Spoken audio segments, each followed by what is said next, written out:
Bonjour tout le monde, eh bien voici une petite vidéo pour expliquer comment fonctionne Paper Dungeon. Paper Dungeon, c'est un jeu de Super Meeple, un roll and write qui devrait sortir pour juillet 2021.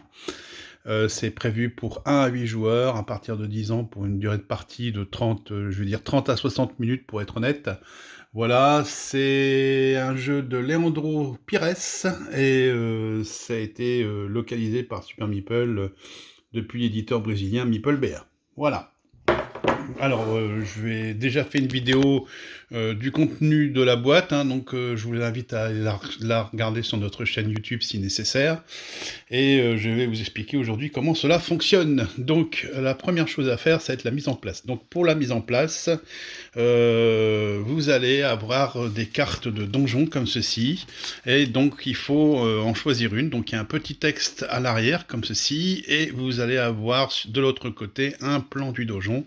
Donc vous en choisissez une, ou vous prenez au hasard, hein, comme vous voulez, et vous allez chacun jouer dans ce donjon. Voilà. Chaque joueur va prendre donc une feuille depuis le carnet d'exploration du donjon et va devoir tracer les murs correspondant à la carte qui a été prise. Donc par exemple ici, vous voyez, j'ai un mur comme ceci et comme cela, donc je vais devoir faire la même chose ici. Voilà, hop, je trace un mur comme ceci et je trace un mur comme cela. Et je fais tous les autres murs. Quand les murs sont faits, eh bien, il vous reste aussi à placer les boss. Donc les boss, ce sera ces trois créatures ici à placer.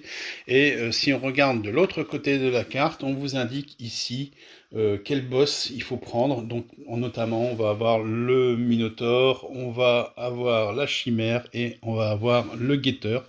Donc vous prenez les cartes correspondantes que vous placez à la vue de tous les joueurs. Et ensuite, vous placez les boss dans le donjon. Donc, par exemple, ici, j'ai le boss numéro 1. Donc, je fais un 1, et puis on peut dessiner une petite bestiole si vous voulez. Voilà, je suis pas très doué. Hop, avec un petit non-œil.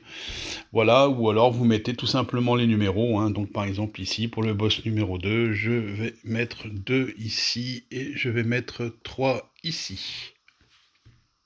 Ensuite, on va préparer les cartes objectifs. Donc les cartes objectifs, ce sont ces cartes ici. Ce seront des objectifs communs pour tous les joueurs, mais on n'en prendra que 3 au hasard pour la partie. Donc ici, on en prend 3 et on les place à la vue de tous les joueurs. Sur ces cartes objectifs, il y a un objectif à atteindre, et le ou les premiers joueurs qui réussissent à le faire dans la même manche, on va dire, recevront donc 4 points de victoire. Donc ici, par exemple, le premier joueur à vaincre 6 sbires va gagner 4 points. Le premier joueur à avoir 2 héros au niveau 5 va gagner 4 points, et si le joueur a ramassé en premier 4 gemmes va gagner 4 points. Ensuite, chaque joueur va devoir prendre des petites cartes objectifs personnels, donc chacun devra en prendre 2 au hasard, et va en choisir une sur les 2. Donc par exemple ici, moi j'ai reçu celle-ci, donc soit je reçois 2, 4 ou 6 points si j'ai vaincu 4, 7 ou 10 sbires, et recevoir 2, 4, 6 points si vous avez 6, 9, 12 potions. Donc par exemple, je vais prendre celle-ci, et celle-ci repart à la défausse. Une fois que j'ai pris ma carte, on peut voir en bas que je vais devoir colorer certains de mes héros, donc parmi le guerrier, le magicien, le clerc et le voleur. Donc ici, sur l'affiche, tout en haut à gauche, je vais donc noircir le clerc et le voleur, la petite case qui se trouve ici. Ceci, ce sera important parce que c'est avec les dés que la couleur va jouer.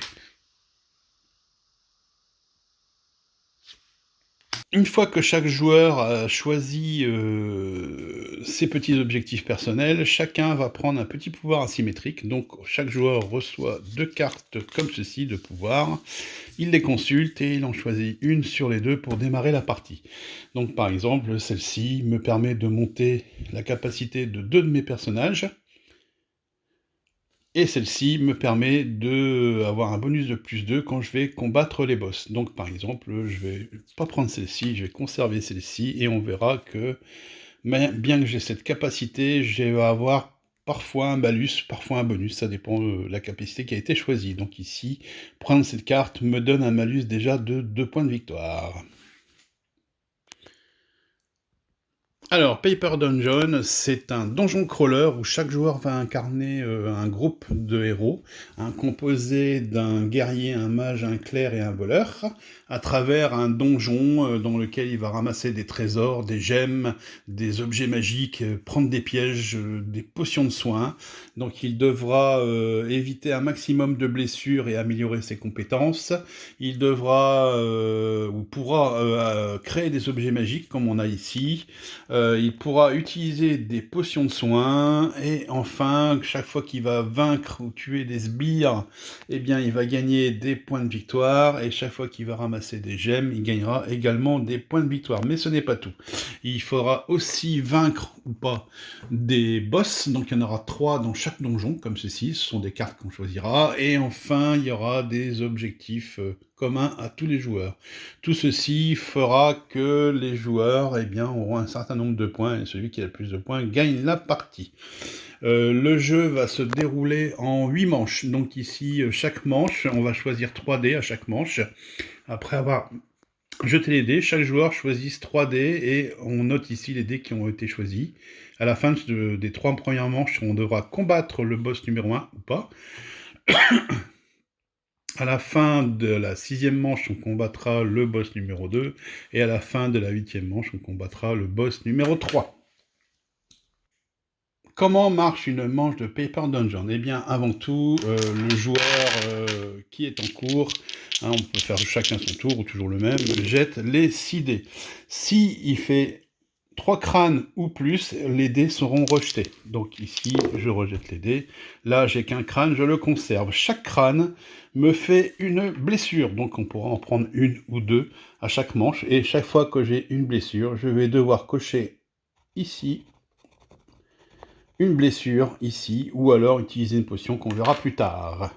Le dé ici est écarté, et enfin, chaque joueur choisit 3 dés. Alors attention, on laisse les dés sur la table, parce qu'un même joueur, enfin plusieurs joueurs peuvent choisir le même dé. Voilà, et comme vous pouvez voir, vous avez des petits numéros qui sont indiqués sur les dés. Donc par exemple ici, on a le 1, le 4, le 3, le 6 et le 0. Une fois qu'on aura choisi un dé, on va noter ici, dans la case du haut, le numéro du dé. Donc par exemple, si je veux prendre celui-ci, hop, je le laisse sur la table, bien entendu, et je note ici 1 pour me rappeler que je l'ai utilisé, et ensuite j'applique l'effet du dé. Donc on fait 3 dés comme ceci, et on va commencer à remplir sa feuille. Pour commencer, on va parler des compétences des personnages. Donc chaque personnage va avoir un niveau de compétence qui sera représenté par cette ligne-ci. Donc le guerrier, le magicien, le clerc et le voleur. Donc chaque personnage, dès le départ du jeu, a déjà un premier niveau de compétence. C'est pour ça que vous avez les 4 cases qui sont cochées ici. Donc, si vous voulez améliorer un personnage, eh bien c'est très simple. Il faudra choisir le dé correspondant à son symbole. Donc par exemple, si je veux améliorer mon guerrier, je vais prendre ce dé ici, et il faut que bien entendu la couleur corresponde à la petite case ici, qu'on a coché ou pas. Donc par exemple, si je veux améliorer mon guerrier ici, j'ai la bonne couleur de dé, et je vois ici sur mes dés, j'ai un magicien, mais il n'est pas de la bonne couleur, donc je ne peux pas l'utiliser. Voilà, et si je veux faire mon voleur, c'est pareil, j'ai un dé blanc ici, mais je ne peux pas l'utiliser. Donc là, on va imaginer que je vais améliorer mon guerrier. Donc je vais noircir cette case ici, pour qu'il passe au niveau 2. Voilà, hop. Et enfin, on va reporter ici ce qu'on appelle le niveau de compétence, donc du groupe. Donc actuellement, il est à 4, ce qui est normal, puisque chacun de mes personnages avait déjà un premier niveau, et comme je viens de faire monter un niveau, je colorie cette petite case-là, et cette fois-ci, le niveau de compétence de tous mes personnages est passé à 5. Si jamais vous oubliez, vous refaites le total de temps en temps pour vérifier que vous avez bien le même nombre. Lorsque vous avez atteint un niveau 4 par un des personnages, c'est-à-dire lorsque mon guerrier aura rempli cette case-là et cette case-là, eh bien vous allez pouvoir bénéficier d'un petit bonus supplémentaire. Donc je vais vous expliquer après. La jauge à gauche donc représente les niveaux de compétences de la totalité de vos personnages. Elle sert à quoi? Eh bien tout simplement, lorsque vous allez prendre des blessures, vous allez faire monter ici cette petite jauge, ou utiliser des potions, on verra après. Et cette petite jauge, en fin de partie, vous donnera des points négatifs. Donc ici, si je prends 6 blessures, eh bien j'aurai moins 3 points à la fin de la partie. Si j'arrive à 9 blessures, j'aurai moins 6 points. Alors attention, parce que si cette jauge dépasse la jauge de compétences, ça veut dire que tous mes personnages sont morts, je vais devoir faire une résurrection, et cette résurrection vous donne moins 9 points. Alors, une fois que vous avez fait ce problème-là, vous ne pourrez plus le faire dans la partie, c'est-à-dire si vous redépassez une jauge une seconde fois dans la partie, vous ne recevez plus le malus, hein, vous continuez à jouer. Pour éviter les blessures, eh bien, on va pouvoir utiliser des potions. Donc, pour prendre des potions, c'est très simple. Vous pouvez simplement sacrifier un de vos dés, enfin, c'est-à-dire vous choisissez un dé pour ça, n'importe lequel. C'est quand vous avez ce symbole-là. Ça peut être un dé blanc ou un dé noir avec n'importe quel symbole dessus, sauf les crânes, bien entendu. Donc, par exemple, j'aurais pu prendre le dé correspondant à mon rôdeur blanc, que je ne peux pas améliorer.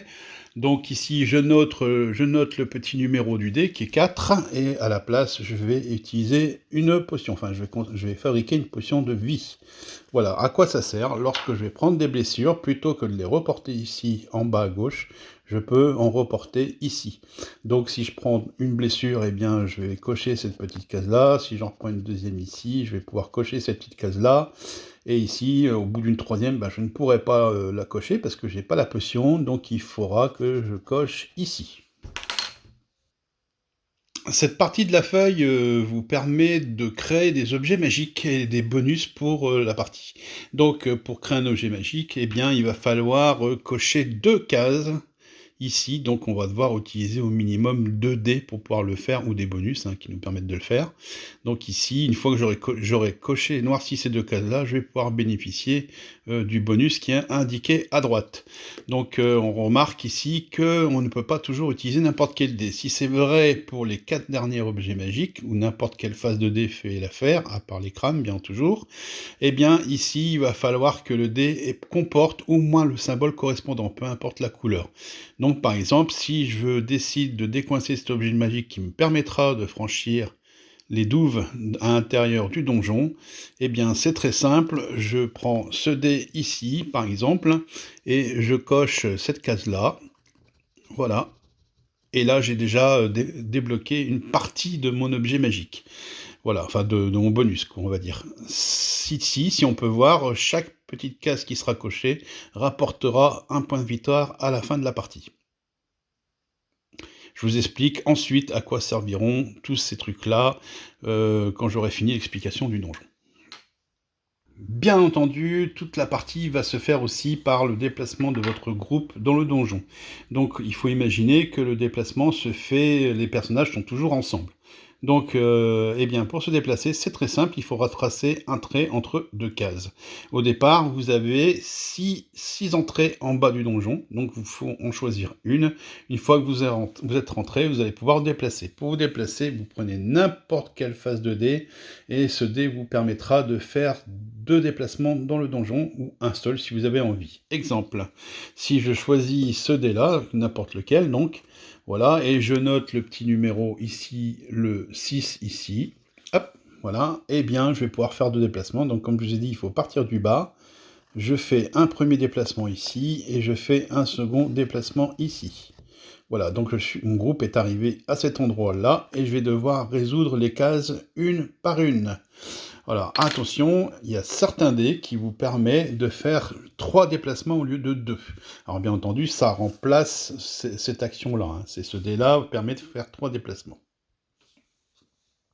Comment résoudre les cases? Eh bien, c'est très simple. Moi, je vous conseille fortement de faire une petite croix chaque fois que vous utilisez un bonus ou quelque chose, pour pas oublier. Donc, la première chose, c'est qu'on va parler des sbires. Donc ici, on a un petit fantôme qu'il va falloir combattre, et le seul qui peut combattre, c'est le magicien. Donc ici, il faut avoir un niveau de magicien de niveau 3 ou plus si on veut le combattre sans blessure. Si votre magicien a un niveau inférieur, eh bien le delta de ce qui manque, en fait, ce seront des blessures. Exemple, si votre magicien est de niveau 3, eh bien, vous pouvez combattre le sbire, donc vous le barrez comme ceci, et vous barrez votre magicien, voilà, et vous avez tué un sbire, donc vous avez coché une case ici en bas, et bien entendu, plus vous allez en tuer, plus vous allez gagner de points, comme ceci. Donc là, c'est bon, tout va bien si mon magicien était niveau 3. Or, mon magicien n'était pas de niveau 3, il était de niveau 1, donc ça veut dire qu'il manque 2 niveaux. 2 niveaux, eh bien ça veut dire que je vais me prendre 2 blessures, donc je dois cocher 2 cases blessures, ici, pour montrer que mon magicien a subi des dégâts. Une fois que ça c'est fait, donc on lit un peu de gauche à droite, comme ceci, et du haut vers le bas, on va passer à la ligne en dessous, donc sur la ligne en dessous, ici, vous voyez, je gagne un bonus, donc je barre mon petit bonus pour me rappeler que j'ai déjà pris, et là, je gagne 2 potions que je viens cocher ici. Passons maintenant à la seconde case, par exemple. Donc ici, eh bien, je vais devoir combattre une espèce de petit gobelin. Donc ici, c'est mon guerrier qui doit avoir un niveau 3 pour le tuer. Donc je barre quand même mon guerrier pour dire que je l'ai combattu. Et comme on peut voir, mon guerrier de niveau 2, donc il va se prendre une blessure. Et enfin, je vais gagner un objet magique, enfin une étape d'objet magique qu'on appelle. Donc ça me permet d'aller cocher encore une case ici quelque part. Donc par exemple, je vais choisir celle-ci pour essayer de passer à travers les murs. Voilà, donc là j'ai fini tout ce que je devais faire dans mon donjon au niveau du déplacement. Et tout ça grâce à un seul dé de déplacement, hein, bien sûr. Qu'est-ce qu'on peut trouver d'autre dans le donjon? Eh bien, on va commencer par les passages secrets. Donc, vous voyez ici, à gauche, il y a un passage secret, il y a la même chose à droite. Ça veut dire que de cette case-là, je peux me rendre directement à celle-ci et inversement. Et on a la même chose un peu plus haut. Voilà, donc ça, ce sont des passages secrets qui vous permettent de passer d'un côté à l'autre très rapidement. Si jamais vous passez par une case où il y a une herse comme ceci, c'est un piège. Donc là, vous ne pouvez pas l'éviter quand vous passez par cette case-là. Donc par exemple, je fais ça et ça. Donc je vais commencer par prendre ma potion. Hein, voilà, je l'ajoute ici dans ma case potion. Voilà, et ici, je vais me prendre le piège dans la figure, donc hop, j'enlève le piège, et le piège m'inflige un point de dégâts. Donc un point de dégâts, et bien je peux par exemple le prendre sur ma potion. Alors tout ça, c'est bien pratique, on ne meurt pas, mais pendant ce temps-là, on ne gagne pas de points. On a également l'amélioration de compétences, c'est représenté par ce petit symbole flèche comme ceci, qui vous permet de faire monter un de vos personnages d'un niveau. Donc ici, c'est pour ça qu'on retrouve le petit symbole en haut à gauche, et je pourrais décider par exemple de faire grimper mon guerrier d'un niveau de plus, puisque j'ai envie qu'il soit très balèze pour combattre un des boss. Voilà.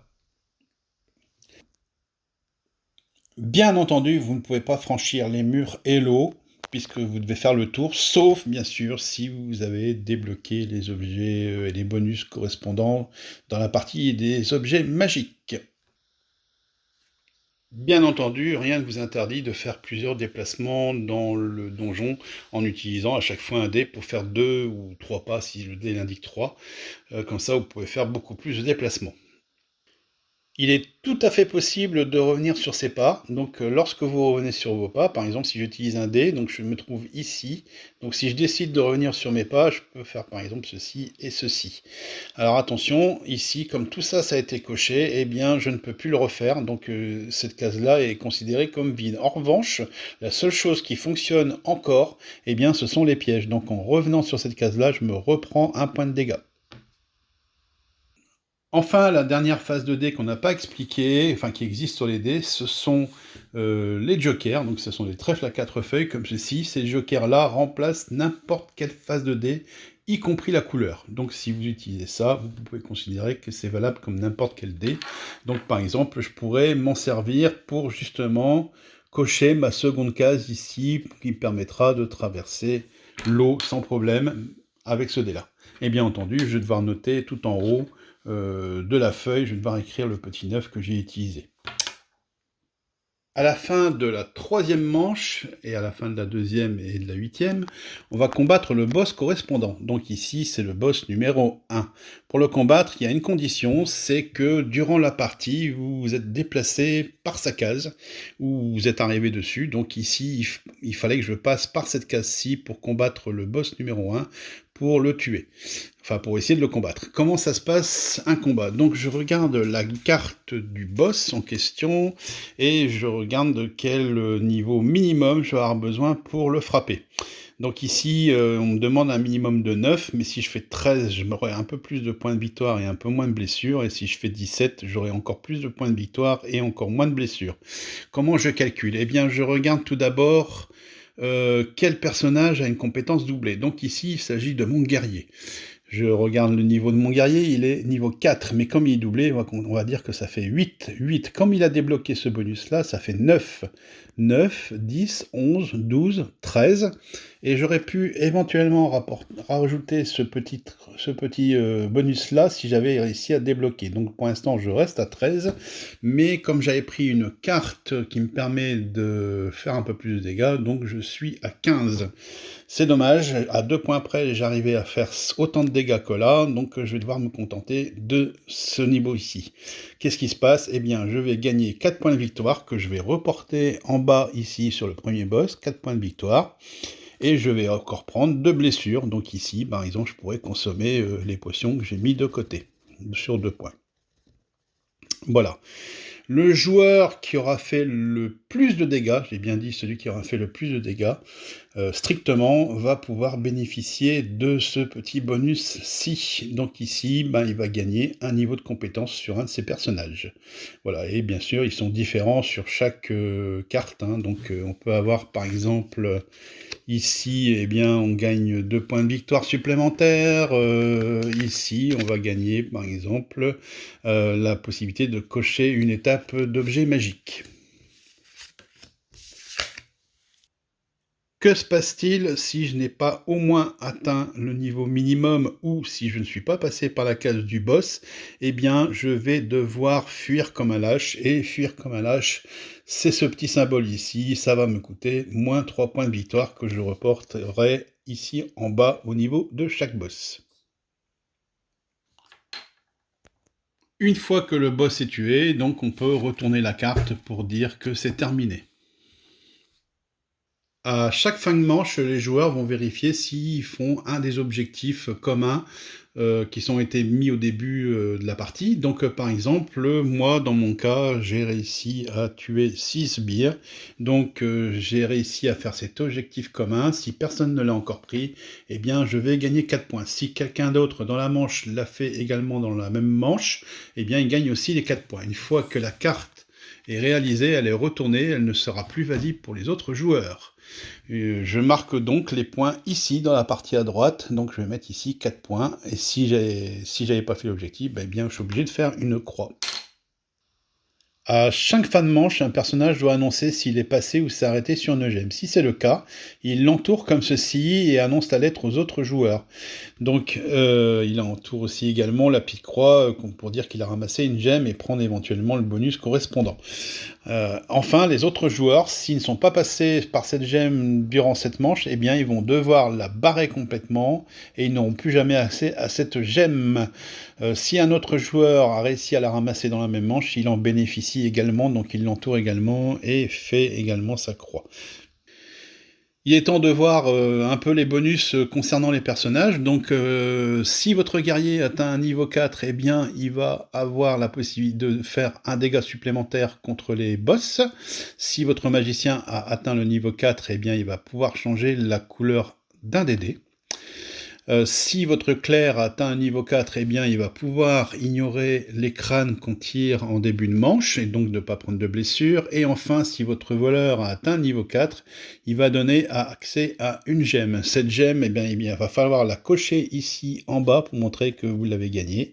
Et attention, comme vous pouvez voir, ici, certaines gemmes débloquent aussi encore des bonus. Donc ici, la deuxième, vous gagnez une étape de jeu magique. La quatrième, vous gagnez une potion, une montée de compétences, etc. Voilà, et bien entendu, tout ça, ça rapportera des points en fin de partie. On gardera bien sûr le montant maximum, on ne fait pas un cumul. Regardons maintenant d'un peu plus près, les objets magiques que vous pouvez obtenir. Donc ici, on va commencer par le premier, donc qui est l'épée de flamme. Donc l'épée de flamme, lorsque vous l'avez décoincée, eh bien vous pouvez gagner +3 de puissance lorsque vous allez combattre un boss. Ensuite, vous avez le sceptre maudit. Donc le sceptre maudit vous permet de tuer immédiatement 2 sbires dans votre donjon. Donc il suffit simplement de faire une croix ici sur le sbire correspondant, hein, vous pouvez cocher ça à côté, puisque de toute façon vous ne l'utiliserez plus. Et bien entendu, vous n'oubliez pas de cocher une case de sbire ici en bas. Voilà, et ça vous pouvez en faire jusque 2. Bien attention, cet objet magique vous inflige 1 point de malus en fin de partie. Vous avez cet objet magique ici en forme de collier qui s'appelle le médaillon de quart. Celui-ci vous permet de franchir les douves, donc de passer, lorsque vous vous déplacez, de passer à travers l'eau, comme ceci. Vous avez la cape éthérée qui vous permet de franchir les murs. Donc vous passez à travers les murs, hein, bien sûr, comme quand vous passez à travers le lot. Vous avez la couronne des vrais héros qui vous rapporte 4 points de victoire en fin de partie. Vous avez le chaudron de l'alchimiste qui vous donne directement 3 potions. Vous avez l'armure des héros qui vous permettent d'avoir un bonus de +1 lorsque vous combattez les sbires, donc considérez votre personnage d'un niveau supérieur. Alors ça marche sur tous les personnages et ça vous rapporte 2 points de victoire en fin de partie. Et enfin, vous avez le tome de savoir et un de vos héros gagne immédiatement un niveau de compétence et ceci vous rapporte 3 points de victoire en fin de partie. Lorsque vous débloquez 4 potions, vous gagnez à chaque fois un bonus. Donc les 4 premières potions, donc il faut les débloquer dans ce sens-ci, forcément. Et ensuite, seulement vous pouvez attaquer la ligne du dessous, et seulement ensuite vous pouvez attaquer la dernière ligne. Donc lorsque vous débloquez les 4 premières potions, vous gagnez un niveau de compétence. Lorsque vous avez débloqué la 8e potion, vous gagnez une étape d'objet magique. Et lorsque vous débloquez les 12 potions, la 12e potion, c'est là où vous gagnez encore une gemme supplémentaire. Si l'un de vos personnages a atteint le niveau 6, eh bien, il donnera un point de victoire supplémentaire en fin de partie. Et enfin, en fin de partie également, on regardera le personnage qui a le niveau de compétence le plus faible. Donc ici, il s'agit de Montclair. Et il rapportera 6 points de victoire. Les autres ne rapportent pas de points de victoire. Après que l'on ait tué le dernier boss de la dernière manche, on va procéder au décompte final. Donc logiquement, vous avez reporté déjà les points correspondant au boss que vous avez vaincu. Et maintenant, il faut rajouter tous les autres points. Donc on va commencer par celui-ci. Celui-ci, je vous ai dit tout à l'heure, on regarde ce que vos personnages vont rapporter. Donc ici, chaque personnage qui atteint le niveau 6 rapporte un point supplémentaire. Donc ici, j'ai 2 points, là non. Et enfin, on regarde celui qui est le moins élevé dans les niveaux de compétences. Ici, donc, il s'agit de Montclair, il me rapporte 6. Donc 6 plus 2 égale 8, que je reporte ici en bas. Donc je note 8 ici. Ensuite, on passe au décompte des objets magiques. Donc chaque petite croix que j'ai fait va me rapporter 1 point. Donc ici, j'ai fait 11 croix, ce qui va me rapporter 11 points.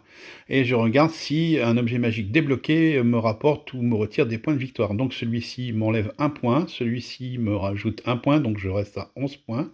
Et celui-ci, je ne l'ai pas parce qu'il manque une petite croix. Donc ici, je vais mettre 11 points ici, en bas, dans les objets magiques. Hop. Ensuite, je vais reporter les gemmes que j'ai atteints. Donc ici, j'ai fait 5 gemmes, donc je vais avoir 20 points. Je regarde simplement le maximum. Donc ici, tout en bas, je me rajoute 20 points. Je vais regarder également les sbires. Donc les sbires, ici, j'en ai tué un bon paquet. Donc j'ai ici 22 points que je reporte ici en bas. Voilà, je vais enlever les malus de blessures que j'aurais pu recevoir sur mon équipe. Donc je me reporte ici à gauche et je regarde jusqu'à quel niveau je suis monté. Donc ici, je vais retirer encore 3 points. Ah, attention, si vous avez dû faire revivre votre équipe, n'oubliez pas de prendre ce malus supplémentaire-là qui est sur la case juste à côté. Donc ici, moi, j'enlève ici moins 3. Et là, j'ai pas le malus de la résurrection, donc je fais une petite croix. Voilà, donc ici, eh bien, je vais regarder mes cartes que j'ai prises en début de partie, donc je les re-regarde de nouveau ici. Donc là, sur mon petit objectif personnel, si je gagnais 2, 4 ou 6 points, si j'avais vaincu 4, 7 ou 10 sbires, donc ce qui est le cas, j'en ai vaincu 11 là sur ma feuille, donc je vais avoir 6 points. Et ici, cette carte que j'avais choisie au début me donnait un malus de moins 2, donc 6 moins 2, ici je reporte 4 points. Voilà. Ici, ça seront les objectifs communs. Donc, j'en ai ici qu'un seul. Les deux autres, je les ai loupés, hein. J'ai oublié de faire des petites croix comme ceci. Donc, je mets pour chaque carte d'objectifs communs ici les points correspondants. Lorsque j'ai reporté mes points, eh bien, je fais le total. Donc ici, j'ai fait 79 points. Si je suis le joueur qui a le plus de points, eh bien, je gagne la partie. Je suis le groupe de héros le plus balèze. Et si jamais il y a égalité, ça sera le joueur qui aura traversé le plus de pièces, c'est-à-dire ici 1, 2, 3, etc. Donc attention, à ce niveau-là, s'il y a encore égalité, eh bien, les joueurs se partagent la victoire. Super Meeple propose également 3 variantes que vous pouvez cumuler ensemble ou les faire séparément ou en prendre 2 sur les 3. Donc les 3 variantes mettent encore plus de tension dans le jeu. La première, c'est que nous, on propose d'interdire d'utiliser cette action-là. Donc vous ne pouvez plus utiliser un dé pour prendre 2 potions. Le seul moyen pour en gagner, eh bien, ça sera d'en trouver dans le donjon ou d'utiliser, par exemple, cet objet magique-là. La deuxième option qu'on propose, c'est que les pièges ici, au lieu de retirer un point de vie, eh bien, ils vous infligent 2 dégâts directement, 2 par piège, comme ceci. Voilà, alors attention, il y a un petit changement, parce que la carte éclaireur, sur la carte éclaireur, il est marqué vous ne subissez aucun dégât sur les pièges, eh bien, elle va changer dans notre variante. En fait, vous subissez un dégât de moins. Donc, chaque fois que vous passez sur un piège et que vous avez cette carte, vous subissez quand même un point de dégâts.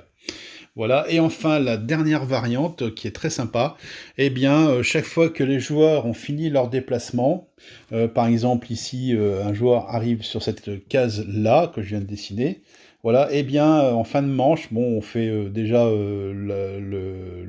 voir si quelqu'un a ramassé une gemme, et ensuite on annonce sur quelle case on se trouve, donc par exemple, donc je me dis je suis en C6. Voilà, donc les autres joueurs annoncent également leur case, et si un ou plusieurs joueurs se trouvent sur la même case, on va comparer la force de leur personnage. Donc ici, la force de leur personnage qui vont combattre entre eux. Eh bien, vous pouvez voir que sur chaque donjon qu'on va explorer, on peut avoir 3 personnages qui vont bénéficier de bonus. Donc lui ici, pour le Minotaure, c'est le guerrier. Pour la chimère, c'est le voleur. Et pour le guetteur, c'est le magicien. Donc, quelque part, le clerc ne fait rien. Eh bien si, justement, parce que là, lorsqu'on va être sur la même case, on va comparer les niveaux de chaque clerc, et le clerc qui a le niveau le plus fort inflige des points de dégâts au plus faible. Exemple, moi, mon clerc a un niveau 3, et si je suis sur la même case que quelqu'un qui a un clerc au niveau 5, eh bien, je prends 2 blessures, parce que son clerc me frappe. Voilà. Si jamais on a le même nombre de points, bien entendu, il ne se passe rien. Et enfin, je précise que c'est le plus fort qui frappe sur les autres ne se frappent pas entre eux. Voilà, c'était donc l'explication de Paper Dungeons. Donc, vous savez à peu près tout, mais je vous invite quand même à consulter les règles, ne serait-ce que pour avoir le détail d'explication de certaines cartes ici, qui sont différentes hein, selon les débuts de partie. Et je vous invite également à voir qu'il y a un petit mode campagne qui existe également, qui est expliqué dans la règle. Voilà, donc Paper Dungeons, c'est un excellent roll and write avec plein de combinaisons, vous verrez. Donc destiné à 1 à 8 joueurs à partir de 10 ans, et pour des parties qui vont varier suivant le nombre de joueurs, à partir de 30 minutes et un peu plus si vous êtes nombreux. Voilà, donc je ne reste plus qu'à les combattre chacun dans votre donjon. Je vous souhaite une bonne journée.